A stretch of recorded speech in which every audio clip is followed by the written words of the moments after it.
friends, and welcome to episode 109 of Did You Bring the Hummus podcast. I'm Kimberly, your host, and I'm super excited to be here with you today. Did You Bring the Hummus is a podcast for all things vegan. Episodes post every Monday on your favorite podcast app. Before we get started, I have one very important question for you. Did you bring the hummus? Do you love the podcast? Want to help me keep it going? Visit the Support the Podcast tab on my website to learn more. Join me on alternating Mondays and Wednesdays at 8 p.m. Eastern for an hour of meditation. Sign-up options include individual sessions, a monthly subscription, or a 10-session package good for 6 months. I have joined forces with Jennifer Shlomovich of The Confident Vegan to bring you the next great thing in morning TV, That Vegan Morning Show, which airs on YouTube every Monday at 7 a.m. Eastern. Join our mailing list and get a free recipe ebook of some of our favorites. Today, I am joined by author Rae Starr. You might remember her from episode 51, Make the Connection. If you'd like to hear Rae's vegan journey and how hummus shows up in her life, check out that episode. Rae is an award-winning author with a passion for nature, animals, and the earth. Rae is most known for the internationally best-selling fantasy fiction trilogy Earthlings, a coming-of-age dystopian read for lovers of climate fiction and magical realism. The final book of the trilogy, Land of Hope and Glory, was released this year. Rae's writing style has been praised as a millennial Enid Blyton, and her debut trilogy reviewed as genre-defying, the Narnia of our time, and a masterpiece across UK media. When Rae isn't writing, she is happiest spending time with her family and friends, exploring nature with her children and rescue dogs, or teaching writing for nature workshops. A firm believer of magic, Rae can often be found stargazing under the moon with a tarot deck in one hand and a strong cuppa in the other. It is Rae's dream to one day open the Peridot Animal Sanctuary and Wildlife Reserve in England, and that dream is what inspired Rae to close her business of 15 years to pursue a writing career. Since this is Rae's second time on the pod, we jump right into her latest book, what she's up to now. Rae offers tips on how to write your own book, and so much more.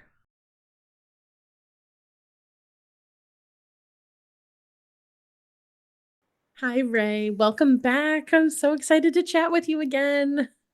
Oh, hey, Kimberly. It's wonderful to be back. Wonderful to be back. Yeah, I'm so excited about this. It's the final book, right? This is a trilogy that you've put It is. together. I'm so Yeah. excited to hear all about the Land of Hope and Glory. So, why don't we just jump in without spoilers, of course. Of course. Tell us what we can expect in this final edition. So, oh gosh, where to start? Well, I always have a bit of a plan when I write a book. When I write a book, I want my readers to feel a whole mix of emotions. So I Mm. try to make sure I make my readers cry at least once. I make my readers laugh at least 3 times. And I want them to feel a little bit angry at a few points as well, but mostly I want them to feel empowered. I want people to read my stories and at the end of it think, yes, we can turn this round. We can do this. We can save the world. We can save the humans, the animals, the whole caboodle. So it was quite a big task. It was a big I'd say. task, but I think I've pulled it off. I do, and I'm so excited for people to start reading it and to hear what they think of it. So the book's out on the 27th of March. So we're a couple of weeks away now. And yeah, I just can't wait to start getting feedback from people and see what people think. Yeah. Amazing. Mm. For people who maybe are not familiar, and of course, because you've already been on the podcast, I will point them to your first episode where they'll Mhm. learn more about you and a little bit about Earthlings and Mhm. Dominion. But for anyone listening now, can they read The Land of Hope and Glory without having read Earthlings and Dominion? What would you recommend for anyone who's ready to dive into the world of Rae Starr? Oh, that's such a good question. I'm so glad you asked that. Where it's a trilogy and it's the final book within the trilogy, you could just read book 3, but you would probably be a little bit confused. So I would always recommend, yeah, starting from the beginning, getting to know the characters and the journeys that they've been on. So the kind of Earthling story condensed, um, is the story of Peridot, who is magic born. She's got all these amazing abilities that have been kept from her by her family. Her family don't want her to know how powerful she is, and the abilities that she holds. They're afraid that if certain Earthlings find out about her capabilities, they could try and use her for their own means, sort of thing. So she embarks on this journey, going out into the world, and then realizes why all these things have been kept from her.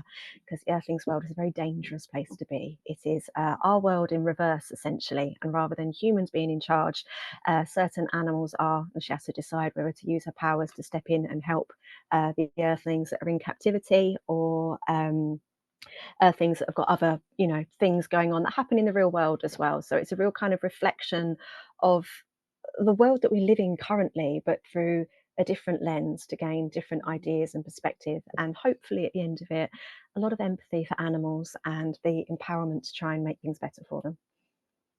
That's amazing. And how about Thank you. Dominion? What's like a little scoop on Dominion? Book number 2. Oh, Dominion. So, as prior, but a bit heavier and a bit deeper. So we start off gently in Earthling. Earthlings is very whimsical and magical, and you meet all the characters for the first time, and it's good fun. There are some heavy moments in there, but nothing too kind of jaw dropping. Whereas Dominion, as if you're vegan, you'd probably notice I name each of the books within my trilogy after particular documentaries. And the documentaries almost substantiate some of the things that happen within the book. My books are completely child friendly, so it's not graphic, it's not horror based, but what we do to animals essentially is done to us within the book, but through a young reader lens where it's appropriately done, which sounds impossible, but it is doable. It is doable. So yeah, you see like the real kind of role reversal in Dominion and other magical aspects as well. So the magic that Peridot was born with, the magic system in Earthlings, I'm quite proud of. It's not been done in any other book that I know of before. So her magic kind of stems from almost ancient beings that are almost connected to her. I don't want to give away too many spoilers, but yeah, the magic really, really ramps up in Dominion, and it's a little bit of a cliffhanger ending where you're like, oh no, I've got to know what happens next. But book three's out in 2 weeks, so you Yeah. will. Oh, So we'll find that by the end of book 3, The Land of Hope and Glory, that mhm, we've got a resolution, that we there's do. like the story kind of wraps up. Yeah, so that was the hardest bit of concluding the story, if I'm honest with you, because when you write a trilogy or a series in general, or perhaps even if a standalone novel, you have all these ideas and all these different narratives going on. You've got the magic, you've got the different relationships, you've got the actual message of the book, to try and help animals and be kinder to animals with us in their position, yada yada. And you've got to wrap all these things up. There's got to be answers, there's got to be resolutions, as you said, or the readers won't feel complete at the end of it. You want your reader at the end of a book to feel completely satisfied with what they've read, which I really hope they will be. Please be satisfied with this ending. So yeah, I had to kind of wrap it all up, which I've done. But the animal side of things, obviously the books point out the realities of what we do to certain animals. Um, but we can point that out as much as we like. That's not going to preempt change, Mhm. certainly not positive change anyway. A lot of the reasons I find where people can be, what's the word? What's the word? Haha, a writer who has lost her words. That can be judgmental towards vegans is that they've got this preconception of, preach, preach, preach, which I understand to an extent. Um, if you point out all the things that are wrong all the time, you are essentially preaching, and I don't want to preach. So at the end, there are I've lost the words again. I'm going to use your word again. Resolutions. We're going to stick with that one. Thank you, Kimberly. You're Um, welcome. based loosely off of like the plant-based treaty and things like that, just to show that there are solutions to all the problems out there. That we can turn all this round. There is a fair way to live where no one has to suffer, or certainly a lot less Earthlings have to suffer than what do currently. And it would just be a nicer world for everyone to live in. So Yeah, I tried to wrap it up as well as I could, and I hope everyone's happy. For those listeners who might not know, can you tell us what the plant-based treaty is? Definitely. So the Plant-Based Treaty is a fantastic organization that is campaigning for plant-based options to be available on a grand scheme and as a solution to a lot of the environmental based issues that we face as a species on this planet, from um, from nature loss, from the biodiversity crisis, obviously from an ethical standpoint as well. But they've got lots of different solutions that are implementable through governments, through businesses, individually as well. And it's really worth checking out their website, seeing what resources they've got available, and just seeing what bits you can and can't do as well. There's lots there for people to kind of take away from. That's amazing. And I love that it's not just the individual, but organizations too, and showing Mm, kind of how we can all start to make these changes. Because it can feel really overwhelming, right? When you first mhm, start to learn about why people go vegan, you start to mm, understand how it makes you feel. And when you start thinking, oh, maybe I'm going to go vegan, and then you realize, oh, it's not just what I'm eating, it's about what I'm wearing, products I'm using, places I'll mhm, go, anything I mm, buy. And I have to think about it all the time. It yeah. can feel really big. Mhm. And while from my perspective, I would love if everyone just went, I'm vegan, and overnight they change everything. But that's It not might happen. possible. Yeah. We're not all We do magical need beings like magic for that, Paradox, yeah. right? Just wave that wand, Kimberly, wave that wand. Exactly. So to Uh, know that there are these resources that can kind of help us wrap our heads around it, mm, and start to think about where can I start to make changes, knowing that the end goal, because we've been so inspired by things like plant-based treaty or mm, the trilogy that you've written, and we look at like, well, we're inspired and we're ready to make these changes, knowing the end goal is being vegan, finding those steps along the way that help us get there, because it mm, is doable. So many of us live this way and are mm. happy and fulfilled and not hungry and not bored. Yeah. Yeah, definitely. I completely resonate with what you're saying. I always say to people always say like, "Oh, what's the hardest thing about being vegan?" And it's people's reaction to you being vegan. It's not Yeah. what you eat. It's not the lifestyle changes. It's not selling your car because it's got leather seats and getting one that doesn't. All these little things that Mhm. you initiate and you start doing. All of that almost comes naturally, doesn't it? It's Yeah.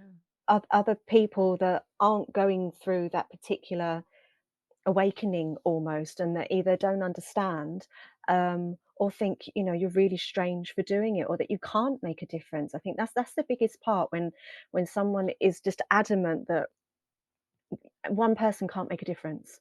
One Mhm. person so can make a difference. We are all just one person. But when Yeah. all those one people come together, like, that is revolutionary. Yeah. I read recently that all it takes to change the world is 10% of the population to Mm. feel very, very strongly about something and to start to implement it in a proactive, peaceful way, and Mm. that's how the world changes. So I just think, well, we just need to reach that 10%. We just Yeah. got to keep going. We just got to reach that 10%, and then the rest follows. And it leads into so many other things as well. It's not just veganism, it's regenerative farming. It's so many other things. Reconnecting with nature, a more fair political system. You know, Oh god, the list is endless, isn't it? There's a huge list of things that is topsy-turvy about this Mhm. world, but we can straighten them all out if we just put our differences aside for a moment, because everyone thinks differently and has different beliefs, and that's okay. That's what makes us human. That's important. So, so important to keep our individuality, but to use it in a way for good, just to make this place better, because this place can be amazing. Yeah. Amazing, like paradise. Mhm. There's no paradise on Mars, we can't breathe up there. It doesn't have a breathable atmosphere. We are Right. living on paradise. Can we please start taking care of it, you Yes, know? right. We are already here. Oh, You're so yes. right. Oh. The whole Mars thing just blows my mind. It's like, well, Yeah. when you run out of oxygen and you got no food up there, what are you going to do? Mhm. What are Right. you really going to do? You're just going to want to come home. So, Yeah. yeah.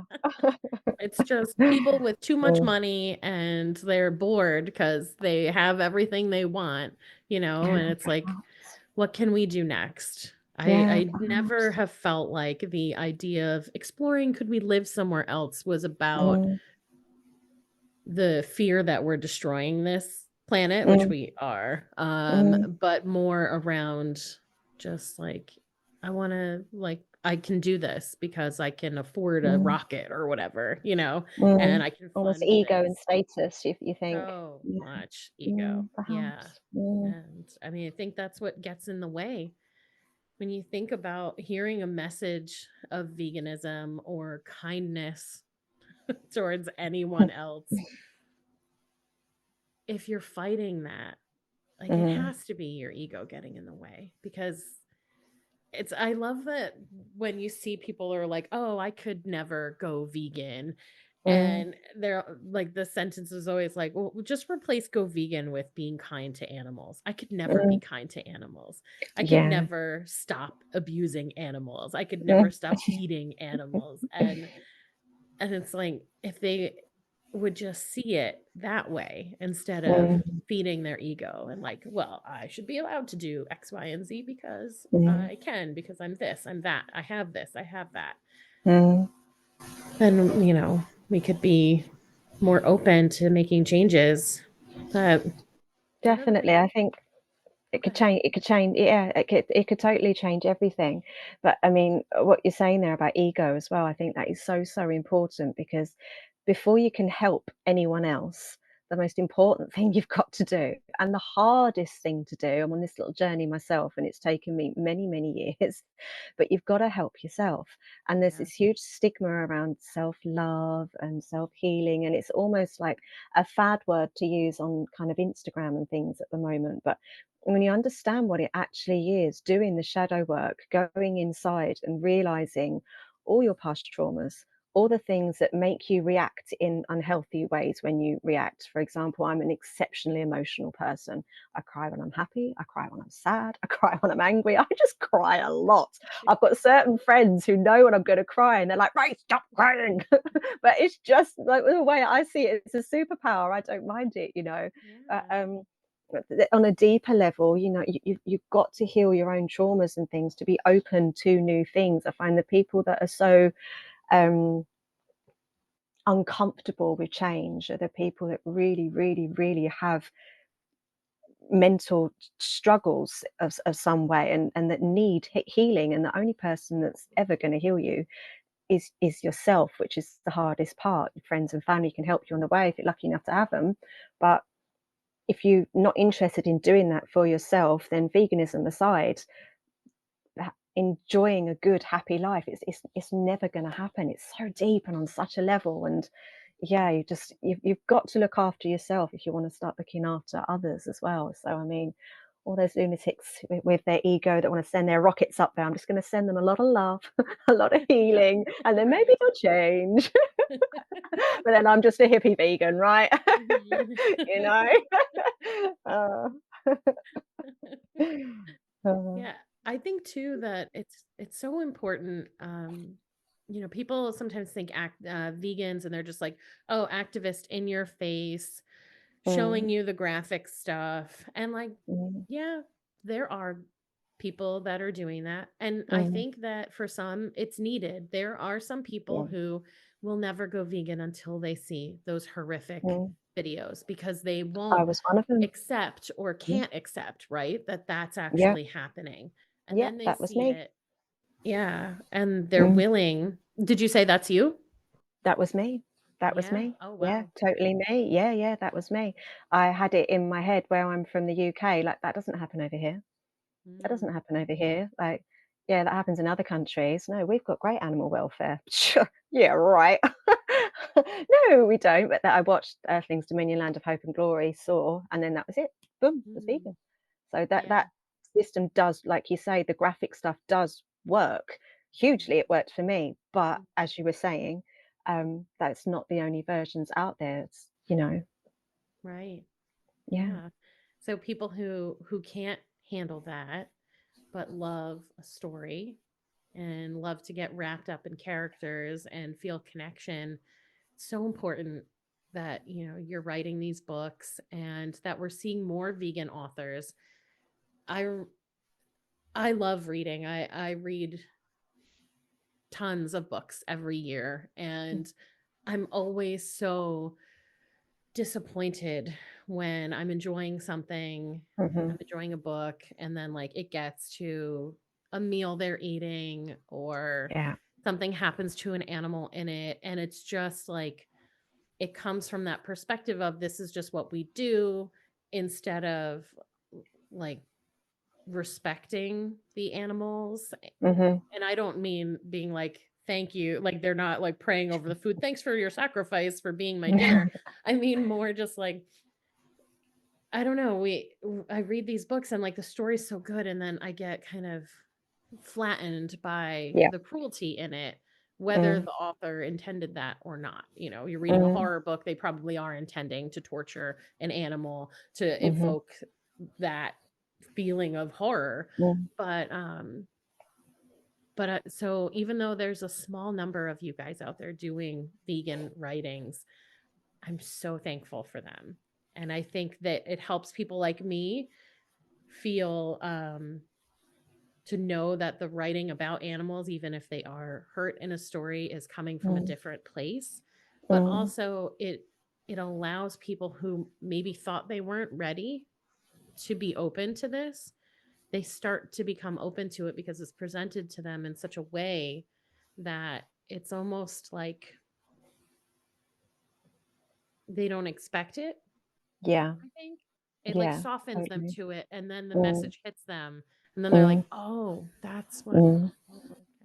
Yeah, 100%. Because, like I say, watching those documentaries did make me go vegan, but I watched those documentaries because I was at the time doing veganuary anyway. I already had an interest in this. Mhm. Um, I was just trying to cut back on meat. My dad had cancer at the time, and the doctor had advised him to stop eating meat. So I decided to do it alongside him. But I'd never heard the term vegan. I didn't even know what veganism was, and then did veganuary, saw the documentaries. That here we are. um, but I was already on that path. So for people that aren't on that path, that have no interest in veganism, or like me, oh God, 8 years ago now, I've been vegan 8 years. Woo! I used to say me 3 years ago, but it's been quite a bit of time now. Mhm. Um, but yeah, um, who didn't even know what veganism was, and I didn't. If you started speaking to me about veganism, I wouldn't have had a clue what it was. I just didn't know. It just wasn't part of my interests, my lifestyle, my life now.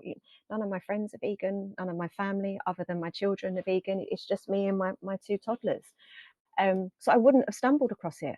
I wouldn't have. It just wasn't part of my circle.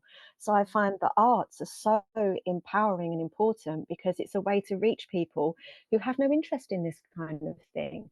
The people, the climate deniers, the people that don't believe in climate change, or that um, have no idea of the atrocities going on in the world at the moment with the various wars and things that are going on, and genocide. We're living at a time when genocide is taking place. This is horrific. Half the world Yeah. doesn't even know.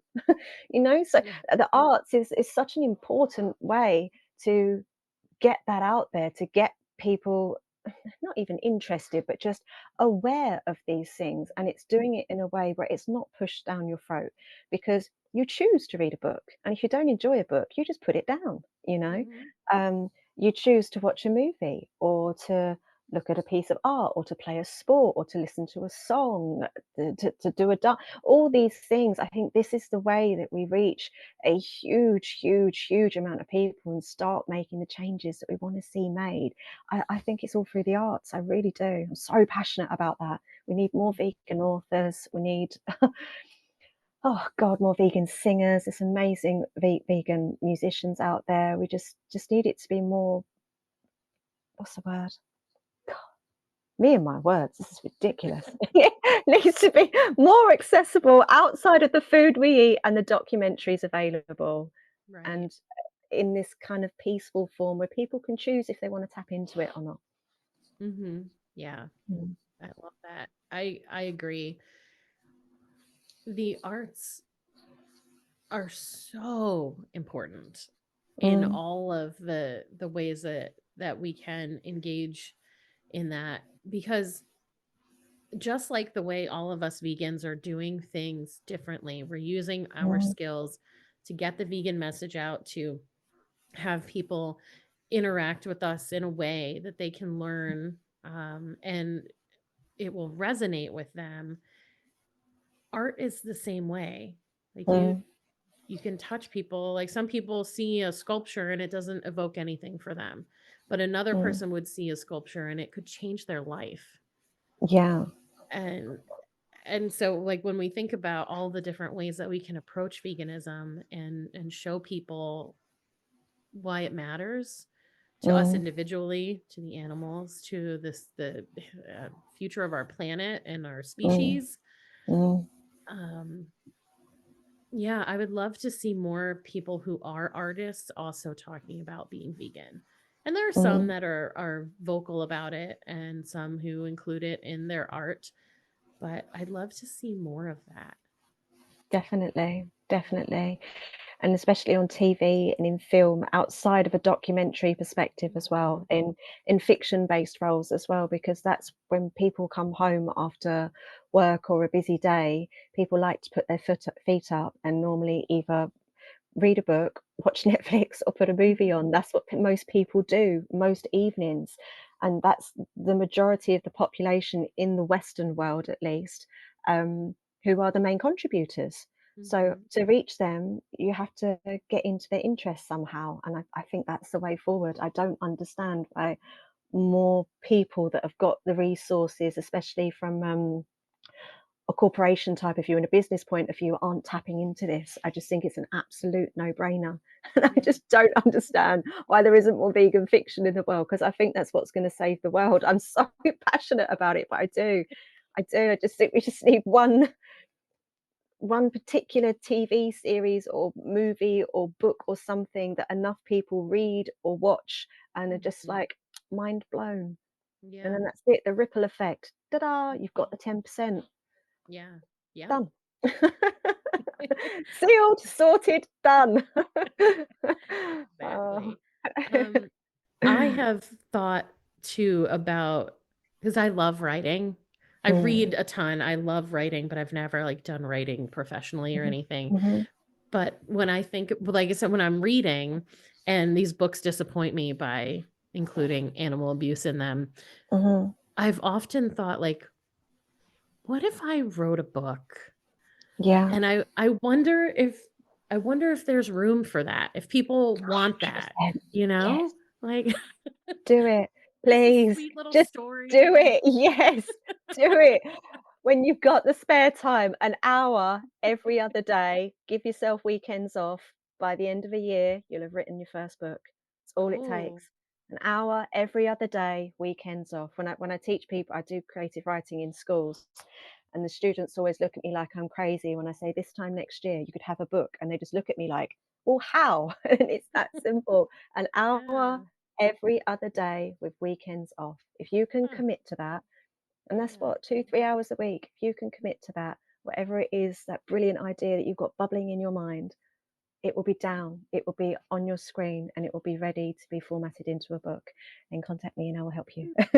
I'll help you with the I next part. will. I would love to. I would be thrilled to help you get it out into the world, because we need more That books would out be there like amazing. that.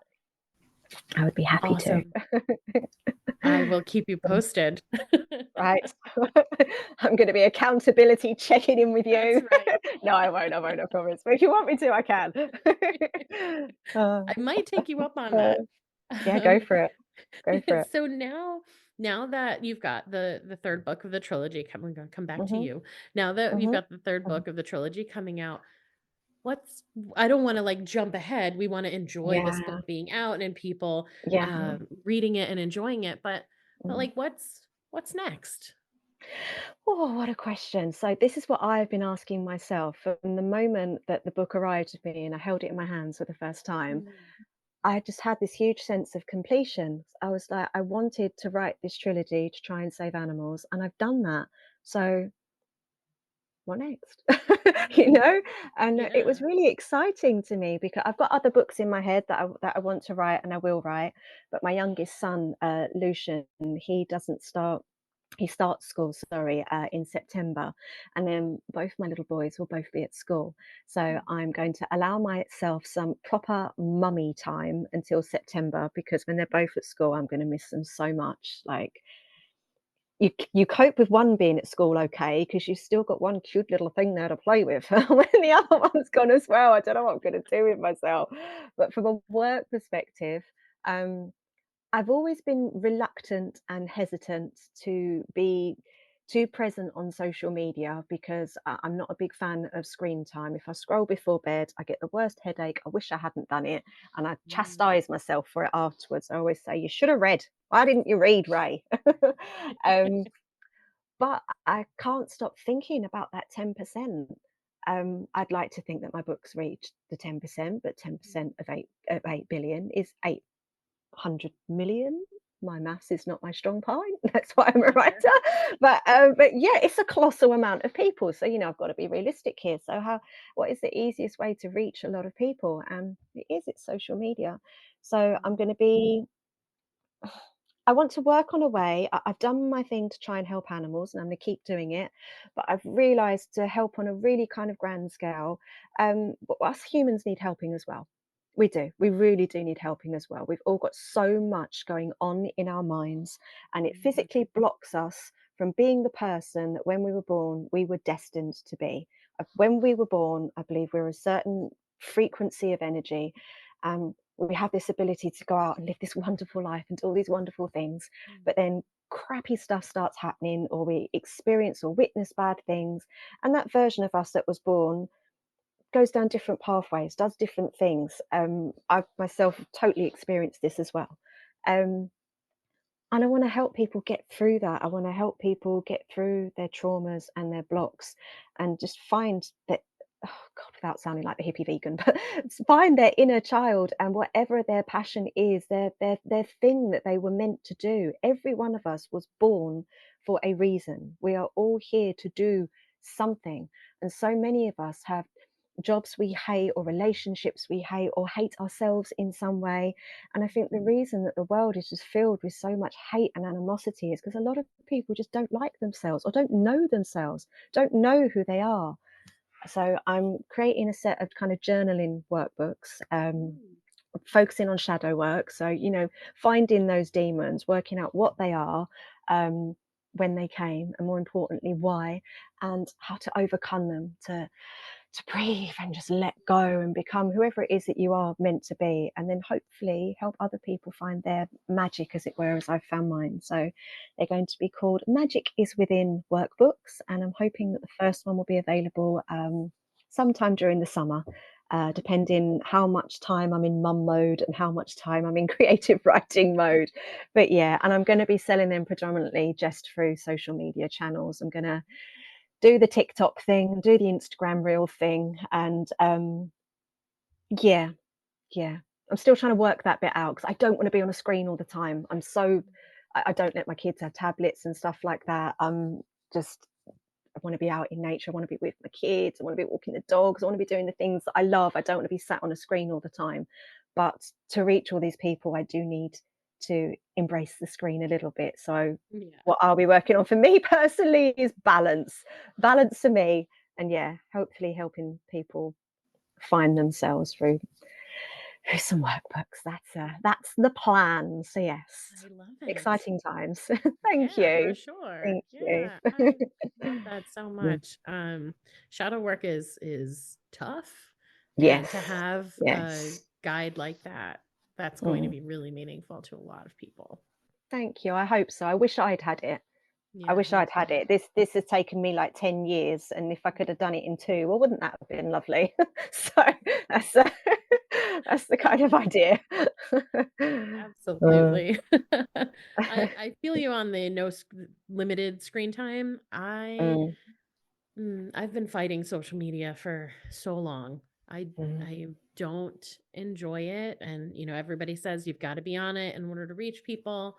Yeah. But like anyone who follows me knows, like I'm not consistent. Mm, There's no predicting when you're going to hear from me. I'm much yeah. better via email, where I can sit down and write like a newsletter and share some stories and what's Mm, going on, and that feels more meaningful to me. Um, but it's so important to find whatever you can manage on there. And I mm. love that you're like, I'll do it, but that's not going to be my life. Yeah. And to I think people get lost in that too, where we keep being told, if you want to sell anything, you want to be somebody, you want to do XYZ, like you've got to be on social media all the time, you have to interact, you need to engage. Mm, But I wonder if maybe people might have more respect for us if they knew, like, probably once a day, twice a mm, day, maybe you'll mm, answer comments, and mm. it's not like they feel like they can reach you at any moment, and get something from you, because, like, who wants that anyway? Yeah, totally. Mm. Yeah, definitely. I am quite nervous about how I'm going to find balance of doing Mm, this, but I am aware that it is the only way that I'm going to reach the amount of people that I want to reach and try to help. I could do it the way that I've done the books and through traditional bookstores and all the rest of it, but I think that the market for self-help books, and especially for journals at the moment, is so vast and so yeah. huge. I think I would just get swallowed up, and than having the possibility of helping thousands of people, I might only help two, and two's Mhm. great. Two's great, but I want to help a lot of people. I really do. So I think I just have to kind of face my fear a little bit with this one and just Mhm. kind of go for it whilst being exceptionally mindful that 2 hour maximum a day, Yeah. 2 hour maximum, an hour in the morning, an hour in the evening. That's it. Mummy Yeah, time. that's good. Mummy time. That's right. They grow up too quick. I want my little boys back. That's a whole other podcast. Oh. I just had a thought, just kind of going back to your books. Mm, Um, where do you get like the names for some of your characters? They're so unique. And I know mm, that it's like magical and it's fantasy and that's very yeah, common in those yeah. books, but I've also noticed, because I do follow you on social media, so I've seen some Oh, posts yay. here and there, Oh. that there might be some characters whose names also show up in your real life. Yeah. Um, did it go where you named the character first and then the new being next, or the other way around? A mix of both, I think. So some peridot, for example, is after a ring that my dad left me. It's got a peridot stone in it, that's on my side table over there, charging under the moonlight. And a lot of the animal characters are animals that are in my life. So the reason book 3 has taken me so long to write is one of the main characters, Phoenix, is a pit bull we lost into cancer 2 years ago. So writing the end of this story when he is one of the main characters and he's not here sitting next to me, licking my face while I'm writing anymore. Oh gosh, shadow work, shadow work, shadow work. That was Mm, so hard. Like I had physically had to take a year off writing because I couldn't, wasn't here. I couldn't do it. But I was able to yeah. kind of give, oh no spoilers. I was able to do things in the book that I couldn't do anymore in real life. So it actually ended up being really therapeutic for me. Mhm. Freya is still with us, but she's at her dad's tonight. So Freya is my dog that I have with my ex-partner, and we do a week on, week off. And then one of the new characters in Land of Hope and Glory is Willow, who is snoring on the sofa downstairs. Aw. And she's my little healer. She's my little healer. She popped up. See, yeah, this is another thing. We always gone about social media being a bad thing, but if it wasn't for social media, I wouldn't have any of my dogs because they're all rescues and they're all through social media. So Willow popped up on Facebook. Someone had left her tied to a lamppost a few towns away from me, and Mm. pit bulls are banned in the UK. They're a banned breed, and it was when the XL bully ban was coming in as well. And She's not a full pit bull. She's definitely not an XL. She's like an American Staffordshire Terrier. But to an English person, if you looked at her, you'd say XL pit bull all day long. Mm. And I knew if she ended up with a dog warden, dead. So I was like, right, okay, I got to go get this dog. So I went and I got her, intending to foster her and to find her like her happy ever after. Mhm. But she had Phoenix's eyes. And Oh, then I just realised I am your happy ever after. So that was a yeah. year and a half ago. She had to be added in the book, which is again why the book took so long, because I'd actually finished Land of Hope and Glory. And then I was like, God, I've got to put Willow in it. So to go back and add her in, oh, dearie me.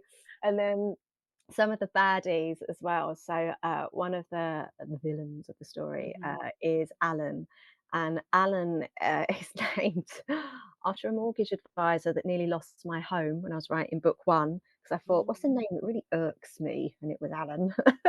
And his second in command, Nettie, is after a previous neighbour from where I used to live called Annette, who hated my dogs because my dogs bark. I have barky dogs, and yes, so my therapeutic form of venting there was to make her an evil villain in my book as well. That's where Nettie came from. And then the more kind of it's insane, isn't it? That what works for you works for you.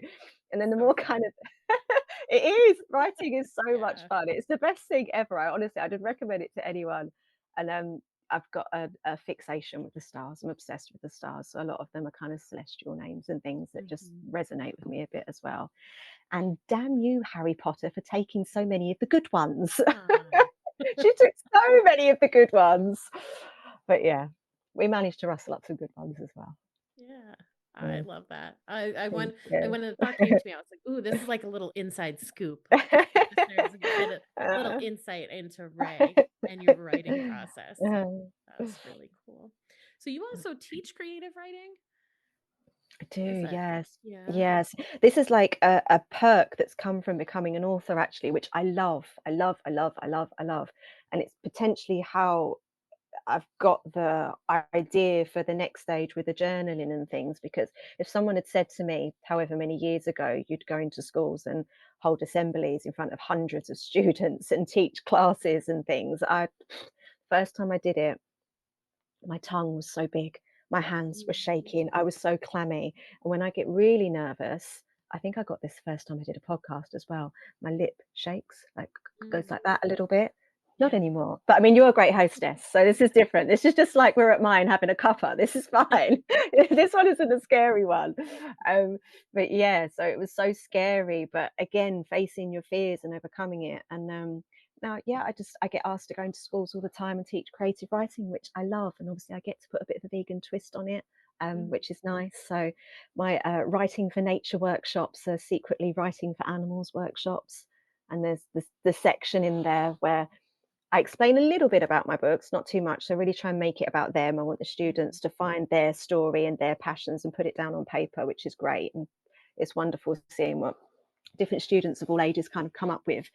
But at the end of it, I have the thing where I show them like a picture of my villain, but distorted, and they have to kind of guess what it is. And then when I say what it is, they don't believe. And then I say the reasons why. And then I'm like, well, we eat these, but would you eat a dog? And everyone's like, no. And I'm like, well, what's the difference? And it Mhm. just that if someone had asked me that when I was at school with no agenda, I'm not telling them what the difference is. That is for they might not see a difference. I am not preaching. No, no, no, no, no.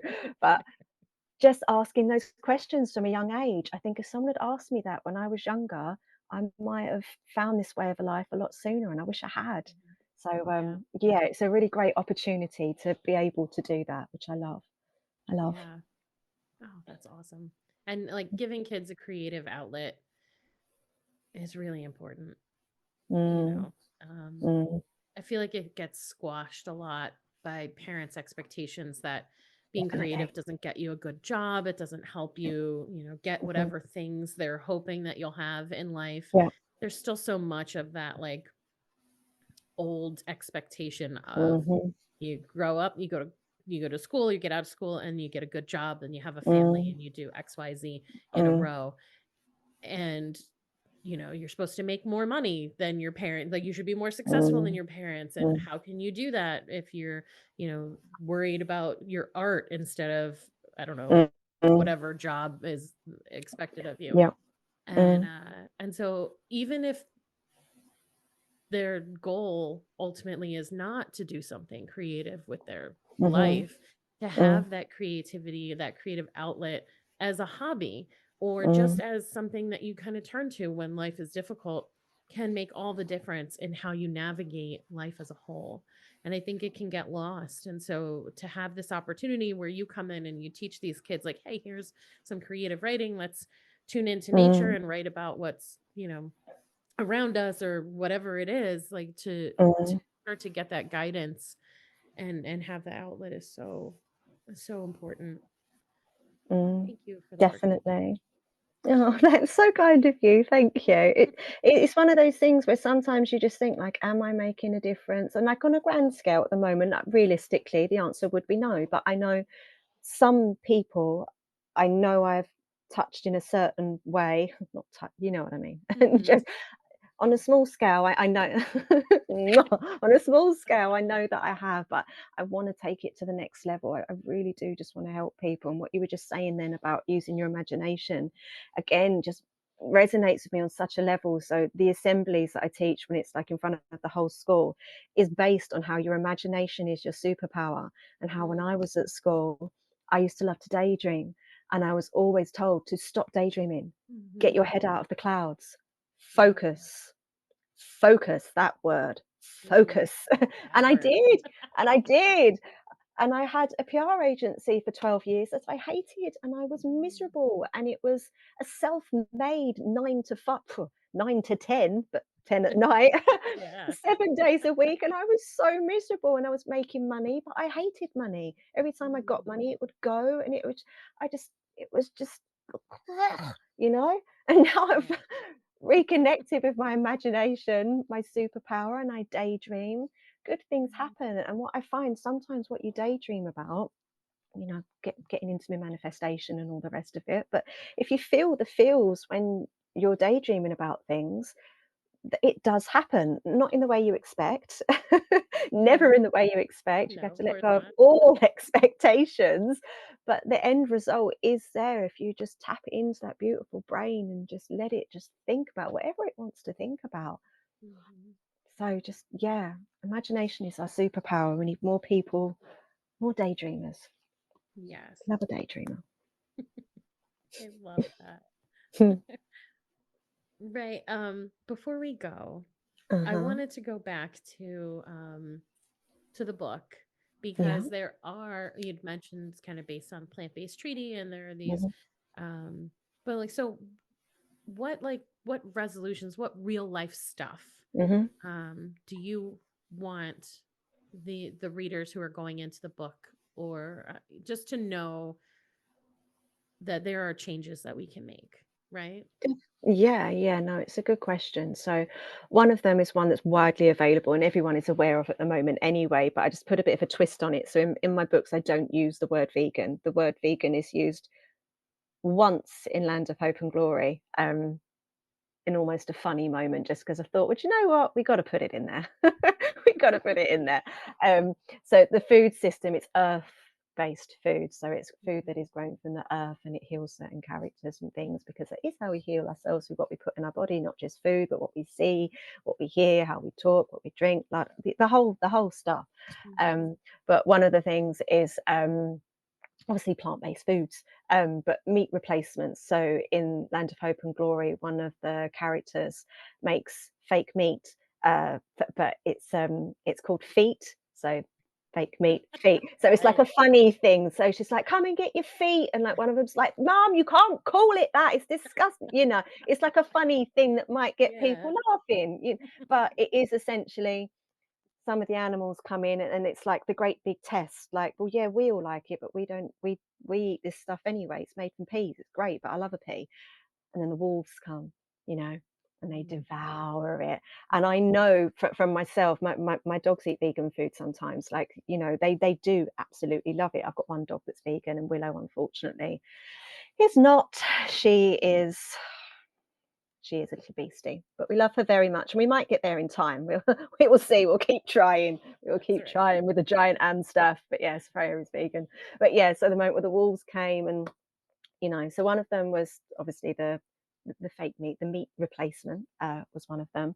The other was just kind of the act of the treaty itself, of just different earthlings, but obviously with us it'd be different, communities coming together and just holding this agreement that nature is important, that where we live and each other are important, and we can agree to put aside our differences and to try and live alongside each other without harming each other, which is the most important part of it, because veganism aside as well, just life in general, it's the only way you get past hate. You've got to be accepting of each other to a level, have your differences, but just agree to do what is best for everyone,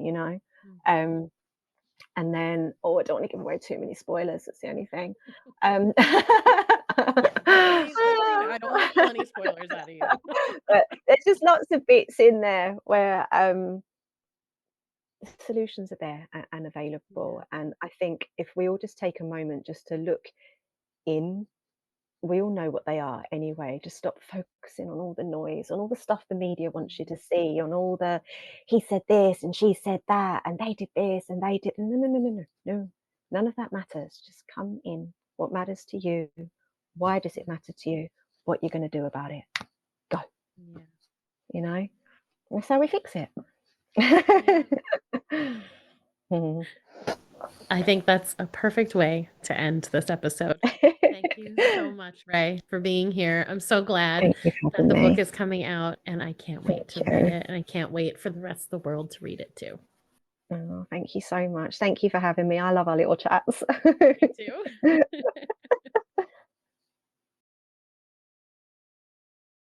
Welcome back. Are you inspired now to sit down and begin writing? I know I am. To connect with Ray, visit her website, raystarbooks.com. Follow her on TikTok, Instagram, and Facebook at raystarbooks. I hope you found this episode helpful and inspiring. Please subscribe to the podcast so you never miss an episode. And if you're loving it, please give Did You Bring the Hummus a 5-star rating and leave a review. It's an easy way to keep supporting the show. Be sure to share these episodes with your friends. If you're finding something good here, they will too. If you're a vegan or know a vegan who would be a great fit for the podcast, follow the Be a Guest link in the show notes. Fill out the quiz and I'll be in touch. Get on my mailing list and stay up to date on all things Did You Bring the Hummus? Get more info on how you can sign up for a meditation, one of my programs, or to support the podcast via the links in the show notes. Follow me on Facebook and Instagram at Did You Bring the Hummus, and visit my website, didyouBringTheHummus.com, for more information about me, updates on what I'm working on, new podcast episodes, and all things vegan. Finally, I would love to hear from you. What do you need help with? Is there a topic you want to hear covered on a future episode? DM me on Instagram or send me an email at info@didyouBringTheHummus.com. Thanks for listening.